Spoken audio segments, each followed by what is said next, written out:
وعلیکم السلام ورحمۃ اللہ وبرکاتہ۔ محترم بھائی نے جی یہ ایک پوسٹ بھیجی ہے، اگر کوئی شخص اپنی ساری زندگی حجر اسود اور مقام ابراہیم کے درمیان نمازیں پڑھتا رہے اور روزے رکھتا ہے مگر اس حالت میں مرے کہ اس کے دل میں میرے اہل بیت کا بغض ہو، تو میں محمد صلی اللہ علیہ وسلم ذات کی قسم کھا کر کہتا ہوں جس کے قبضے قدرت میں مجھے محمد صلی اللہ علیہ وسلم کی جان ہے کہ اللہ اس شخص کو ضرور جہنم میں ڈالے گا۔ اچھا جی، کتاب مستدرک حاکم 4712 حدیث کا نمبر دیا ہے۔ کہتے ہیں جی استاد محترم کیا یہ حدیث صحیح ہے؟ جی بھائی یہ روایت جو ہے انشاءاللہ حسن ہے جی، حسن انشاءاللہ ہے۔ ایک تو یہ بات ہے کہ یہ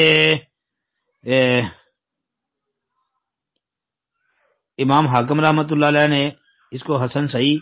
مسلم کی شرط پر قرار دیا ہے، اور امام زابی رحمۃ اللہ علیہ نے بھی امام حاکم کے اس حکم میں موافقت کرتے ہوئے کہا کہ علی شرط مسلم۔ پھر دوسرا یہ ہے کہ اس کی سند کے راوی بھی ٹھیک ہیں، اس میں جو ہے نا بات کرتے ہیں کہ امام حاکم کے جو شیخ ہیں ابو جعفر احمد بن عبید بن ابراہیم الحافظ الاسدی بحمدان، یہ جی ابراہیم بن حسین جو ہے نا اس سے روایت جو ہے نا اس کی یعنی ابو جعفر کی ابراہیم بن حسین سے جو روایت ہے نا اس میں کوئی گڑبڑ محسوس ہوتی ہے، تو ایک یہ اشکال ہے۔ دوسرا حمید بن قیس المکی الاعرج، یہ جو ہے نا اس کے نام میں تھوڑا معاملہ ہے، لیکن صحیح بات یہی ہے کہ یہ حمید بن قیس المکی ہی راجے معلوم ہوتا ہے، تو اس لیے یہ روایت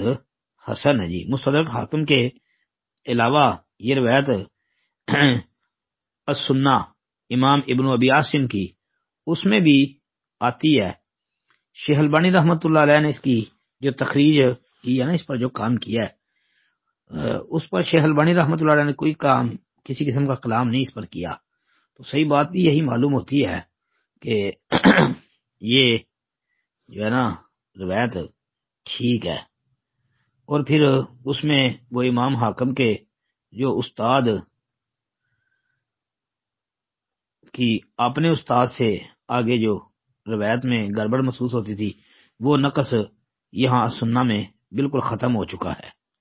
پھر اس کے ساتھ یہ بھی یاد رکھیں کہ اخبار مکہ للفاقہ کی یہ جو کتاب ہے اخبار مکہ للفاقہ کی، اس کے اندر بھی یہ روایت ہے، تو اس کی سند تو اللہ کے فضل سے